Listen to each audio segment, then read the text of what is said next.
primero tiene que ver con la falta de datos. Los buenos biógrafos de Cervantes, y por suerte al ser quien es, dispones de unas biografías fantásticas y muy bien hechas y muy bien documentadas, y todos los buenos, los biógrafos más actuales, los que han trabajado ya con más material documental, coinciden en que es una vida llena de lagunas. Lo que ocurre es que los biógrafos antiguos, al hacer la biografía de Cervantes, casi hacían literatura, lo que no lo sabían pues se lo inventaban siempre para engrandecer al personaje. Pero es una vida llena de lagunas, de luces y sombras, es la vida de un ser humano normal, un poco aventurero, muy de su época. Entonces, por un lado te enfrentas a esas lagunas que para mí eran un estímulo, porque en el fondo me permitían hacer casi lo que quisiera, me permitían soñar, ¿no? Él te invita todo el rato a soñar y yo he querido jugar a ese sueño. Y luego, por otro, bueno, el reto puramente físico, quiero decir, de desplazamiento. Es un hombre que viaja una barbaridad para su época, y en una época, claro, cuando tú lees de repente, y se fue de Madrid a Sevilla, bueno, de Madrid a Sevilla eran 10 días de viaje en una mula, claro, y desembarcó en Cartagena y se fue a Lisboa porque el rey estaba en Portugal. Bueno, de Cartagena a Lisboa en el siglo XVI, y luego los viajes por el Mediterráneo, ¿no? Va a Lepanto, y ahí ocurrió algo, uno de los hechos históricos más importantes de todo el Renacimiento, ¿no? De toda la Edad Moderna, que fue la victoria de las naves, llamémoslas cristianas, contra los turcos, ¿no? Todo eso, él vive todo eso en primera persona, es un aventurero. El proyecto de Cervantes para mí es un caramelo, es un proyecto, por eso me hacía tanta ilusión abordarlo a mi medida, porque es un hombre que se mueve en el entorno cultural en el que a mí me gusta moverme. Es la España, sobre todo la España del sur y del Mediterráneo, es Portugal y es el Mediterráneo, es Sicilia y Nápoles como ejes, y luego Grecia, Túnez, Argelia, donde está cautivo 5 años, es decir, se mueve en un mundo donde yo me siento, entre comillas, como pez en el agua. Entonces he estado feliz y estoy feliz de haber hecho este trabajo. Planifico mucho para luego ser completamente irracional, para dejarme llevar. Entonces yo hay veces que me quedo 2 horas en un sitio, pero no sé por qué. Y otras veces que me voy de un sitio donde parece que estaba todo bien y había imágenes interesantes y digo, me voy. Aquí ya me he hartado y me voy. Y no sé bien por qué, me dejo llevar. A mí me encanta ir con una cosa muy preparada, pero me encanta ir para saltármela todo el rato.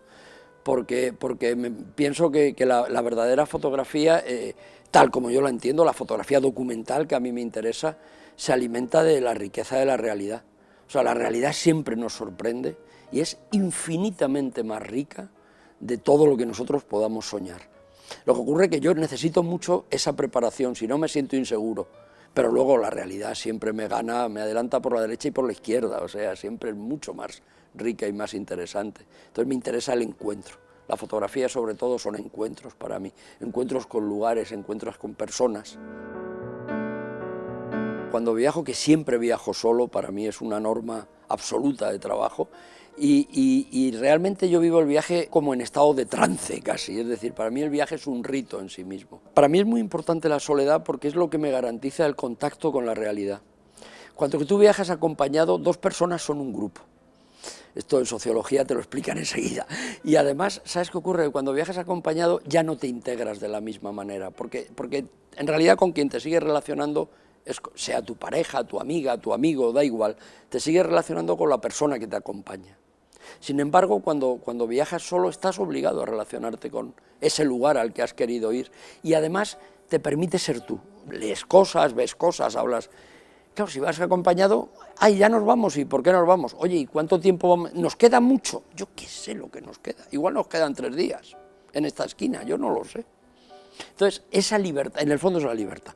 El famoso discurso de Don Quijote, ¿no? De la libertad, tan hermoso ahí en Aragón, cerca de Zaragoza, cuando han salido de la casa de los duques, pues eso, es la libertad de no tener que dar cuentas más que al cielo, como dice Don Quijote. Este viaje ha sido fascinante, no lo puedo decir de otra manera. Para mí ha tenido continuidad con un trabajo que ya hice en el año 2005, también sobre el Quijote, que era territorios, en ese caso específicamente sobre el Quijote, que tiene más que ver con lo que también he estado haciendo este año con Julio Llamazares, que es parte para mí de este mismo proyecto, ¿no? Porque al final en Cervantes cabe todo, pero es muy fascinante, porque es acercarte me acuerdo en una entrevista que nos hacían hace poco hablando de esto, para el país es acercarte al tuétano de este país, a la médula, o sea, Cervantes, por eso es quien es y por eso su obra es tan grande, ¿no? Porque probablemente como ningún otro escritor, y desde luego antes que ningún otro, está hablando de eso que ahora le gusta mucho decir a los políticos y a los periodistas, de la España real. Él sí que habla de una España real, de la que en el fondo nadie habla, porque cuando hablan de la España real hablan de otra cosa. Y él se acerca a esa gente sin voz, él da voz a los que no la tienen. He retomado, hay unas lecturas que tenía yo muy olvidadas y he disfrutado de Cernuda. Cernuda, que no son unos textos ya muy olvidados, y para mí es de las personas, muy brevemente, como él escribía, pero que mejor escribió y con más afecto sobre Cervantes, ¿no? Un escritor aparentemente en algunas cosas no parece tan influido, ¿no? Tan cervantino, y lo era absolutamente. Y Cernuda dice eso, ¿no? Que por primera vez es el primer escritor que con tanta calidad y tanto interés se ocupa de las cosas anodinas, de las ventas, de los caminos, de la gente que no son nadie, y dice Cernuda, no cito de memoria, pero vamos, viene a decir, dice, los engrandece y por primera vez los introduce en la esfera del arte. Es decir, él dice, se puede hacer arte hablando de esto, no hay que hablar solo de historias pasionales y de duques y que los otros sean siempre los criados, no, estos pueden ser los protagonistas. Y una venta puede ser interesante, y un camino puede dar para escribir 20 páginas. Y eso lo introduce él por primera vez, dice Cernuda, en la esfera del arte. Y eso a mí me parece muy emocionante. Yo creo que el gran hallazgo de Cervantes, en el caso concreto del Quijote, es la elección del territorio, La Mancha. Es una barbaridad, o sea, no hay un sitio más perfecto, porque en realidad, salvo para una mente un poco abierta y un poco especial, La Mancha es un territorio sin prestigio, aparentemente no hay nada en La Mancha, es una llanura que atravesamos corriendo, o atraviesan, porque yo últimamente vivo allí muchos días de mi vida, pero que atravesamos corriendo para ir al mar y volver del mar, desde el centro de la península. Pero en cambio La Mancha es un territorio, por sus características, abierto a todas las posibilidades. A mí me parece el sitio más surreal de España. Si tú piensas en los autores que ha dado La Mancha, bueno, por hablar de una buena compañera muy querida, Cristina García Rodero es manchega, Pedro Almodóvar es manchego. Quiero decir, La Mancha es muy especial, porque La Mancha se abre a muchas posibilidades, precisamente porque no es nada muy concreto. Claro, elegir ese territorio para desarrollar el eje fundamental de su gran obra, ¿no? Que no cabe duda que es el Quijote, pese a que tiene otras fantásticas, ya me parece una decisión de una sabiduría espectacular, sobre todo. Un territorio que él conoció bien, porque él se casa en un pueblo que no es exactamente La Mancha, pero es vecino, es de las mismas características geográficas, y sobre todo él tiene que atravesar lo que entonces se llamaba Castilla la Nueva, que aún algunos la estudiamos así, ¿no?, en el colegio. Él tiene que atravesar Castilla la Nueva muchas veces para ir y venir a Andalucía, que fue uno de los lugares donde pasó 10 o 12 años de su vida. Yo creo que esos territorios de llanura son un poco como el mar, ¿no? Decía Unamuno que cuando tú viajas, él hablaba muy bien de La Mancha, ¿no? Cuando tú viajas lo cito un poco de memoria, pero cuando tú viajas por La Mancha es un poco como si el horizonte, él dice, se encuentra, que no se pierde en el cielo. Es decir, como que el horizonte y el cielo se encuentran, ¿no? Entonces es un paisaje donde tú en realidad, es un paisaje que se presta a la imaginación, porque no hay casi nada, lo pones tú con la cabeza. Es un paisaje que te permite hacer lo que quieras, tú construyes las imágenes, porque lo que es un escenario magnífico, como un gran plató, como este de televisión, sin elementos, donde tú sueñas, como probablemente estamos haciendo ahora con las imágenes que se están viendo aquí, donde tú sueñas ese mundo, que es un mundo de la ficción, es el mundo de la literatura, no es el mundo de la realidad. Pero que, como decía Cervantes, la literatura es mejor cuanto más cerca está de la realidad, eso no hay que olvidarlo nunca. O sea, las grandes obras de creación tienen un punto de partida muy cercano a la realidad. No se trata tanto de hacer ficción pura y dura, se trata de ficcionar la realidad, eso es lo verdaderamente difícil en literatura, ¿no? A mí lo que me parece muy interesante y muy fascinante de Cervantes y muy moderno, una de las cosas, es que Cervantes no escribe casi de sí mismo, no tiene mucho interés en que sepamos de su vida.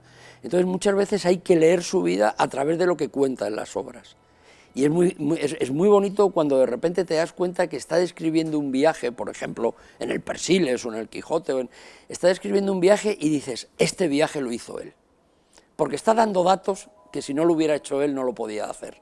Y sin embargo, de repente, cuando no le conviene, dice, en 6 días no les ocurrió nada de ser contado, y se quita de encima todo el viaje desde Zaragoza hasta cerca de Barcelona.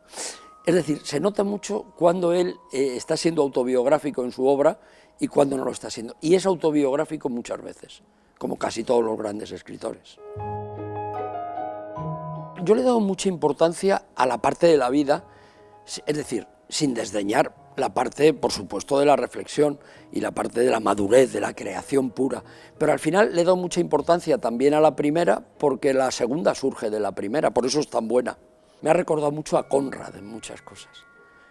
Es de estos escritores que dedican una parte muy importante de su vida a vivir y a cargar de alguna manera la maleta de experiencias, y luego los años de la madurez, que son los mejores años de un escritor, se dedican a escribir. Para mí hay una diferencia brutal entre los escritores que han llevado una vida intensa y que nos hablan de esa experiencia, que si son buenos siempre nos cautivan, pero vamos, puede ser Cervantes o puede ser un simple escritor de viaje como Norman Lewis, que a mí me parece absolutamente cervantino y lo adoro, por ponerte un ejemplo, habría muchos. Y luego hay otros escritores que escriben, yo me atrevería a llamarlo un poco pedantemente, metaliteratura, es decir, que de lo que están escribiendo no es de la vida, es de sus lecturas, de su cultura literaria, que también pueden ser muy buenos, pero a mí me fascinan menos. O sea, cuando tú te gusta leer, en fin, me encanta la literatura, y de hecho mis estudios han tenido más que ver con la literatura que con la fotografía en el origen, pero lo que sí me considero es un lector aceptable. Y cuando tú como lector coges entre las manos un libro donde hay de verdad vida latiendo detrás, es que eso lo detectas como cuando comes buen jamón o bebes buen vino, eso lo detectas inmediatamente. Y eso produce en mí, desde luego, y sé que en muchos lectores, produce una emoción especial. Por eso esa primera parte de la vida me ha interesado mucho. Claro, la vida de Cervantes en Madrid es muy interesante, ¿cómo no va a ser? Si aquí publica y escribe, o termina más bien, no escribe, termina casi todas sus obras. Pero sin embargo es una vida ya, pues en su barrio, va al teatro, una vida ya en la familia, por fin, después de que él ha abandonado y ha vuelto al hogar familiar en distintas ocasiones de su vida, digamos, como diría mi abuela, que era muy refranera, muy cervantina en eso, como buena andaluza, sienta la cabeza y bueno, ya, o como dicen por Castilla, amarra la burra y ya se queda en casa, ¿no? Y a trabajar. Estos dos medios de expresión para mí son los que más tienen que ver. Para mí la fotografía tiene más que ver con la literatura que con las artes plásticas. Sé que esto es una herejía, y más dicho hoy día, pero a mí me gusta ser hereje, como a Cervantes. Entonces, creo que tiene más que ver porque en realidad la fotografía es hija de la pintura, y su lenguaje es el de la pintura de un modo u otro. Negar eso es una tontería, es negar una evidencia, y yo no solo no lo niego, estoy feliz de que sea así. Pero, sin embargo, en un aspecto, si quieres, más profundo, la fotografía y la literatura comparten algo para mí fundamental, que es la materia prima, que es el tiempo. Yo creo que cualquier artista te va a decir, cualquier persona que haga cualquier trabajo mínimamente creativo, te puede decir que trabaja con el tiempo, y es verdad, o sea, cualquier ser humano trabaja con el tiempo, somos tiempo, ¿no? Pero la literatura y la fotografía están obsesionadas ambas con esa idea de la fijación del tiempo, y en ese sentido me parece que están muy cerca. De hecho, yo las vivo de manera muy cerca. También es mi manera de vivir la fotografía. Ahora, sobre todo en la fotografía más de gente joven y tal, ellos vienen mucho más del mundo de la plástica, en muchos casos, y la viven mucho más cerca de la plástica. Pero para mí, por eso a mí me interesa mucho el valor documental y el valor narrativo de la fotografía. Por esa proximidad entre ambas. A mí me cuesta mucho cuando me hacéis esta pregunta, porque yo trabajo mucho el concepto de secuencia.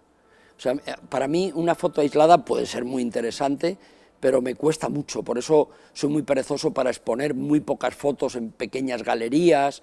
Yo prefiero exposiciones como esta, donde la gente puede ver muchas imágenes, puede navegar, porque para mí es muy importante la idea de secuencia, que también tiene que ver con la literatura. Me interesa más el discurso que la imagen aislada, ¿no? Pero, bueno, luego sí que hay, no sé, por citarte algún caso, la fotografía donde se ve un teatro en Madrid, y ya que estamos en Madrid, cercano de aquí, el Teatro Español en la Plaza de Santa Ana, que fue el antiguo Corral del Príncipe, cuando ni siquiera existía la plaza, eso era todo calle, la calle del Príncipe continuaba hasta las Huertas. Además los nombres, fíjate, es una época, la calle de las Huertas, que te indican que estábamos a las afueras de Madrid, que era el barrio de los cómicos. Entonces, de repente ese teatro, el Teatro Español actual, ha sido ininterrumpidamente un espacio escénico desde el siglo XVI. O sea, ahí primero hubo un corral de comedias y luego se hizo el teatro. Bueno, pues esa fotografía es la última fotografía que hice del proyecto. Yo ya había terminado de fotografiar, pero bueno, tuve ahí, claro, ya era pleno verano, porque he estado fotografiando hasta el mes de julio, ya me había metido en los calores estos que hemos tenido pasado, y entonces de repente, bueno, se me retrasó un poco la autorización y ya me llamaron del departamento de comunicación del teatro que podía ir, pero claro, no había teatro. Yo dije, bueno, en realidad estuve a punto de no venir, porque digo, ahora ya con este calor, yo ya había empezado a editar, estábamos trabajando en la edición, pero bueno, digo, hombre, siempre que hay una oportunidad de fotografiar hay que ir. Bueno, pues es una fotografía con la que me siento comodísimo, porque me encontré, como podéis ver ahora aquí en la Expo, y en el libro, ¿no?, con un teatro cerrado, que eso no me importa, yo quería hacer el teatro vacío, no quería hacer, pero de repente, para que no se manchen las butacas en verano, lo tapan todo con una sábana blanca. Claro, es una situación surreal. Yo destapé un poco para que se viera una butaca y me encontré con una imagen que no deja de ser, y no es que yo sea muy dado a lo simbólico para nada, pero claro, es que lo curioso de Cervantes es que su teatro apenas se representó, y de repente me encuentro con esa imagen, ¿no? No podía ser más adecuada para hablar de un autor que no ha tenido prácticamente público. De hecho, él se permite editar en libro su teatro por la fama del Quijote, porque el Quijote desde el principio fue un éxito. Entonces llega el editor y le dice, ahora te publico lo que quieras, y él aprovecha y publica, en 3 años publica todo, las novelas ejemplares, el viaje al Parnaso, el teatro, pero ese teatro no había tenido público, el público lo tenían Lope de Vega, Tirso, Calderón, pero él no. Entonces me encuentro un teatro vacío y con las butacas tapadas con una sábana blanca. Fantástico. Bueno, eso es la fotografía, un poco por lo que una imagen que estuve al punto de llamar y decir, mira, ya no voy, tengo ya el trabajo de sobra, estoy en el pueblo tan a gusto editando, en Madrid hace un calor de 1000 demonios, el lunes no voy a Madrid. Pero digo, bueno, hombre, ya que me han dado permiso voy a ir, ¿no? Soy fotógrafo, los fotógrafos tienen que ir a todo. Y de repente vengo y me encuentro una fotografía que ahora me parece imprescindible en el libro y en la exposición. Esa es la fotografía, ese es mi trabajo. Cervantes es lo que en el siglo XX sería, voy a citar un caso que no tiene nada que ver, y tiene mucho que ver, Faulkner. Faulkner se sabe, ¿no?, que es un lector. Faulkner presumía de que todos los años leía una vez el Quijote, y de hecho tiene mucho que ver, ¿no? Bueno, pues en ese sentido, claro, Cervantes es como Faulkner, porque Cervantes es un escritor del imperio. O sea, en el momento que Cervantes escribe, España es Estados Unidos de ahora, es el imperio, es el gran país del mundo. Entonces él se mueve como Pedro por su casa, por ese país. Claro, él cuando se va a Roma se va porque si no tenía una condena que le cortaban la mano derecha por haberse batido en duelo. Entonces él sale por pies de España, no se sabe bien por dónde, cada historiador dice que por un sitio, y de repente está en Roma y de repente decide hacerse soldado porque se va a trabajar con un cardenal, con el cardenal Acquaviva, y ahí es donde él descubre que él no es apto para los palacios. Y entonces se apunta de soldado, la vida típica. O sea, es que hay un libro muy divertido que me he encontrado por casualidad en Francia este verano, que es hecho por un cómic, lo que llaman ahora una novela ilustrada, por un dibujante conocido francés, que se llama, traducido sería algo así como un tal Miguel de Cervantes. Y es la historia de Cervantes como si fuera un americano de hoy día. Me ha parecido una idea magnífica. Es decir, de hecho lo compré, se lo traje a mi hijo de regalo, me encantó. Cervantes es un americano cualquiera que se va a Afganistán a la guerra, que pierde la mano izquierda, claro, porque es un tipo del imperio, como viajan ahora los americanos, por el mundo, porque el mundo es de ellos, dicho con todo el respeto y entre comillas. Bueno, esa era la España del siglo XVI. la famosa España, donde no, el imperio en el que no se ponía el sol, ¿no? El de Felipe II.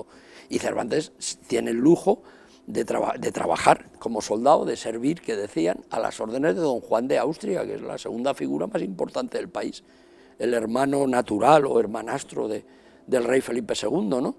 Entonces, bueno, y participa hay un capítulo maravilloso, como todos, de la que para mí es una de las mejores biografías de Cervantes, la de Canavallo, y ese capítulo del Cervantes soldado, Canavallo lo titula Al encuentro con la historia, ¿no? Porque claro, Cervantes, sin saberlo, va al encuentro con la historia. Entonces, claro, tú siguiéndole a él, estás siguiendo nuestra cultura, entonces todo es reconocimiento, todo te suena. De repente cojo el mapa antes de ir a Grecia, me pongo a preparar el viaje de Grecia y digo, joder, pero me leo por dónde iba la escuadra, sale de Nápoles, hace escala en Sicilia, va a la isla de Corfú y luego va al Golfo de Corinto, que es donde está Lepanto, entre el Peloponeso y el continente. Pero me doy cuenta que necesariamente tienen que pasar, y luego ya me documento y lo leo, frente a las costas de Ítaca. Ítaca. ¿Se acordaría de Homero? Porque Cervantes dedica unos elogios a Homero impresionantes. Y ya en esa época había leído a Homero, porque Cervantes de muy joven en Madrid ya había estudiado literatura con López de Hoyos. O sea que ya le sonaría a Homero. Tendría tiempo de echar un vistazo a la isla y decir, hombre, como diríamos ahora nosotros, anda, mira, el pueblo de Vargas Llosa. Pues él diría, anda, mira, la isla de Homero, y Ulises, y las sirenas. Bueno, así he construido mi trabajo. De repente en ese capítulo a lo mejor me va bien una foto de unas sirenas que tienen que ver con un retablo de marionetas que tiene que ver con una obra de Cervantes. Todo eso me fascina. Ese juego entrecruzado para mí ha sido puro reconocimiento. A mí la idea de la huella me interesa mucho. Me interesa mucho ese mundo, esa idea porque la huella, efectivamente, a diferencia del aura, que es como lo utiliza Benjamin, ¿no? El arte siempre está obsesionado por el aura, y el aura hace justo lo contrario, nos hace lejano lo cercano, para que parezca, lo envuelve. Y Cervantes no es un escritor de aura. A mí me interesa la gente que trabaja con la idea de la huella. La huella es justo lo contrario, es intentarnos hacer cercano lo que era lejano. Entonces a mí lo que me fascina mucho cuando hago este tipo de trabajos es, o sea, yo llego a obsesionarme tanto que puedo estar no sé dónde diría, en Nápoles, o en Sicilia, o en, me da igual, o en Madrid, o en Valladolid, haciendo su etapa, y es que acabo sintiendo que estoy viendo el Valladolid que vio Cervantes. Esa idea un poco de dar vida a las piedras, que a mí me atrae mucho, ¿no? Y no sé, para mí es muy fascinante, pero a la vez no quería hacer un trabajo en absoluto, como podéis ver, ¿no? viendo la exposición, no quería hacer un trabajo historicista. Quería hacer un trabajo, porque es absurdo, intentar fotografiar ahora en Argel y hacer ahí, fotografiar las murallas y un fuerte. Acabas haciendo como fotos de historia del arte o de guía de viajes. Este fue el Argel de Cervantes, no. A mí lo que me interesaba decir es, el Argel en el que vivió Cervantes hoy es así. Porque si lo miras con una mirada mínimamente sensible, en el Argel que hay hoy tiene que quedar algo de ese Argel. Porque la historia y la vida se construye así, ¿no? Se construye por estratos, ¿no? Las cosas no se borran. Entonces, he buscado mucho cómo son hoy los lugares por donde sabemos que él pasó. No tanto cómo podrían haber sido entonces, que también me interesa, pero por ejemplo, cómo son hoy. De hecho, una pequeña anécdota que puede explicar esto, he fotografiado mucho, bueno, he fotografiado muchísimo, es un trabajo que llevo un año fotografiando, me he tirado un año fotografiando, prácticamente un año. Y además he usado material que encima tenía de archivo, poco, pero al final muy poco, pero algo. ¿Qué quiero decir con esto? Que he fotografiado todo lo que se llama casas museos. La Casa Museo de Valladolid, la Casa Museo de Lope de Vega de Madrid, la Casa Museo de Cervantes en Alcalá de Henares, la Casa Museo. Bueno, al final, en la edición final, prácticamente no queda nada de ese material, porque es un poco cartón piedra, dicho con todo el cariño. Entonces yo quiero que se vea el Valladolid de hoy, y una chica joven paseando por Valladolid como paseaba la hija de Cervantes, por delante, te estoy citando una foto en concreto, por delante de la iglesia de San Pablo. Porque esa iglesia sí existía, o sea, esa fachada que nos sigue fascinando cuando la vemos, la vio Cervantes. Entonces, bueno, es muy bonito estar en Valladolid y cuando ves a una chica joven pasar por delante de San Pablo decir, esta podía ser Isabel, la hija de Cervantes, qué bonito, ¿no? Me interesa mucho más que fotografiar San Pablo para demostrar que eso es arte del siglo, eso que lo haga el historiador del arte, ¿no? Entonces he intentado darle esa vida. Camões, Portugal, ¿no? Lisboa, de repente te encuentras con que la muerte de Camões es idéntica a la de Cervantes, como se puede ver.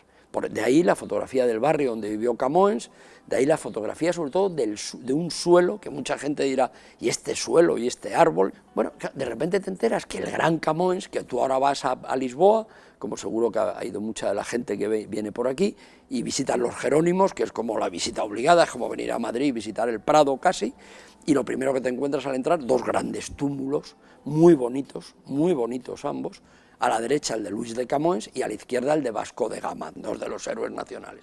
Bueno, los huesos que hay en el túmulo de Luis de Camões no se sabe de quién son, pero desde luego no son de Camões. ¿A qué te suena esto? ¿Qué ocurrió? Que Camões había llevado también una vida pues parecida. Además Cervantes lo admiró. Camões murió poco antes de ir Cervantes a Lisboa. Y Cervantes habla con mucho respeto del gran Luis de Camões. Camões había llevado una vida también de escritor, un poquito libertina, y vivía en un barrio muy tirado de Lisboa, maravilloso, que aún se puede visitar, y en la parte alta del barrio, que se llamaba entonces y se sigue llamando el Campo de Santana, había una iglesia. Muere Camões, lo llevan a esa iglesia, a el cuerpo, y el cura dice que ese no entra en la iglesia con la vida que ha llevado, que dejen el cuerpo fuera. Y esto que voy a contar es un poco macabro. Y esa noche los perros deshacen el cadáver y lo distribuyen por el campo. Ahí acaban los huesos de Luis de Camões. Por eso yo he fotografiado la acera. Lo que pueda quedar del polvo de Luis de Camões está debajo de esa acera. No hay más, que encima para más Inri, que esto es muy portugués y un poco surreal, lo que hay encima ahora es la Facultad de Medicina y el Instituto Anatómico Forense. Esto ya sí que parece de literatura portuguesa pura. Eso es lo que me encuentro. Entonces, es fantástico, es la vida de Cervantes. Entonces, por eso un poco acaba la exposición y acaba el libro diciendo, ¿qué más da el revoltijo de los huesos? Si donde nos ha quedado esta gente es en su obra. Están en el Parnaso, como soñaba el propio Cervantes, ¿no? Terminar en el Parnaso, y por eso terminamos así.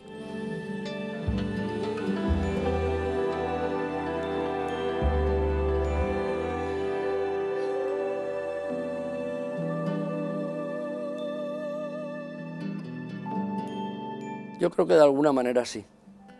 Yo creo que sí, porque lo encontró en su obra. O sea, Cervantes, que murió pobre, ¿eh?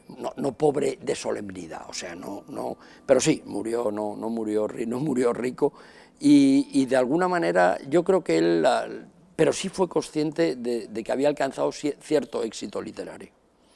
Y entonces, y sobre todo pudo publicar su obra. Él escribe la dedicatoria del Persiles, el del deseo de vivir, 3 días antes de morir. Claro, 3 días antes de morir pide pluma y escribe ese texto. Eso es impresionante. Un tipo que todavía tiene ganas de vivir y se está muriendo, ¿no?